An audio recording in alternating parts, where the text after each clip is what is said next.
মামুনুল সাহেব অবশ্যই সেরকম একজন মানুষ যে যাকে নিয়ে এই দেশের মানুষ মুক্তির স্বপ্ন দেখে, এবং আমরা আশা করবো যে মানুষের মুক্তির সংগ্রামে মামুনুলকে আমরা পাশে করবো এবং তার পাশে আমরা থাকবো। একেবারে অন্যায়ভাবে তার জীবন থেকে এই সময়টা কিনে নিয়েছে এবং একেবারে মিথ্যা এবং ভিত্তিহীন অভিযোগ।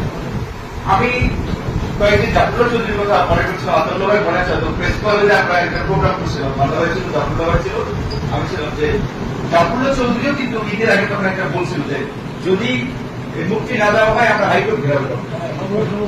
জাফরুল্লাহ চৌধুরী সহ মানে এই দেশের এমন কোন ঘটনার লোক নাই যে মামুনুল সাহেবের মুক্তি বিষয়ে কথা বলে নাই।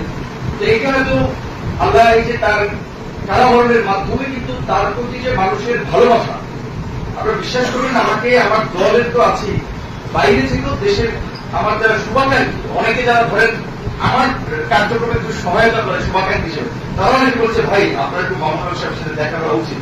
তারপরে এখন আসলে উনি এত লোডের মধ্যে আছে, একদম ওনার পরিবারকে একটু সময় দেওয়া, আবার ওনার একেবারেই নিকটে যারা তারাও, তারপরে তার নানা ধরনের একটা পেশা, মানসিক 3টা বছর একটা মানুষ এবং কি পরিস্থিতির মধ্যে ছিল, এটা মির্জা ফখরুল সাহেবের কথা কিছুটা বোঝা গেছে যে আগে সাধারণত জাতীয় নেতৃবৃন্দ, সিনিয়র নেতৃবৃন্দ যারা জেলে যেত, তাদের সাথে জেল সুপার থেকে শুরু করে কারারক্ষী সবাই রাজনৈতিক রাজবন্দী হিসেবে অন্যরকম সম্মান এবং মর্যাদার সাথে দেখত।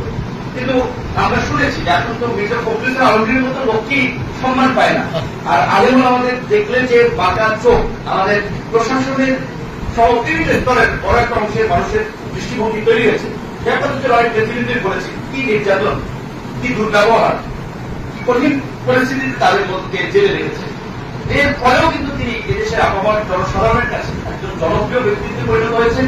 এবং এটা আপনারা সবাই জানেন যে বর্তমানে বাংলাদেশের মানুষ একটা নেতৃত্বের সংকট ফেস করতেছে, জাতীয় সংকট, জাতীয় উত্তরণ চায়, কিন্তু জাতি তার পাঞ্জেরি খুঁজে পাচ্ছে না। কাজে মানুষ যাকে দেখে এই পরিস্থিতির মধ্যে আওয়াজ তুলতেছে, যার মধ্যে সেই সাহস দেখে তাকে নিয়ে কিন্তু মানুষ স্বপ্ন দেখে। মামুনুল সাহেব অবশ্যই সেরকম একজন মানুষ যে যাকে নিয়ে এই দেশের মানুষ মুক্তির স্বপ্ন দেখে, এবং আমরা আশা করবো যে মানুষের মুক্তির সংগ্রামে মামুনুলকে আমরা পাশে করবো এবং তার পাশে আমরা থাকবো।